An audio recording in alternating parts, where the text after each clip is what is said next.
शाहीन ने बानी पीटीआई को फवाद चौधरी की शिकायत लगा दी। शोएब शाहीन ने अदालत में फवाद चौधरी की मौजूदगी में शिकायत लगाई। शोएब शाहीन ने कहा है कि मुझे जेल के गेट नंबर 5 पर जिस्मानी तशद्दुद का निशाना बनाया गया। शोएब शाहीन ने हाथ पर आने वाला जख्म भी बानी पीटीआई को दिखाया, मगर बानी पीटीआई ने शिकायत सुनने के बाद कहा कि वो इंसानी हकूक़ की पटिशन का क्या है। बानी पीटीआई ने शोएब शाहीन की शिकायत सुनी अनसुनी कर दी। सुलह होने पर फवाद चौधरी ने कहा, क्या कहा सुनवाते हैं। मैंने कहा सर ये बात आपने कही है, उन्होंने कहा बिल्कुल भी बात नहीं की, ना ही ऐसी कोई बात हुई। वो मैंने उन्हें कहा कि जब आप इमरान खान का नाम तो इसके लिए यूज़ ना करें ना।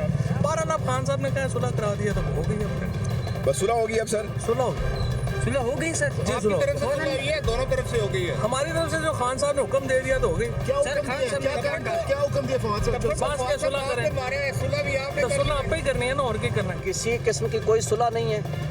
उसने मेरे ऊपर अटैक किया, हमने उससे 3 गुना ज़्यादा उसके ऊपर अटैक किया, हमने उसको ज़्यादा मारा। वो अल्हम्दुलिल्लाह वो हमने हिसाब बदला उसी वक्त ले लिया, लेकिन मैं कोई एफआईआर नहीं कटाऊंगा। लानत भेजता हूँ ऐसे 2 नंबर लोगों के खिलाफ क्या एफआईआर कटाने जाऊँगा। हमने जब बदला लेना होगा, हमारे में इतनी जान और ताकत है, हम इससे डायरेक्ट बदला लेंगे।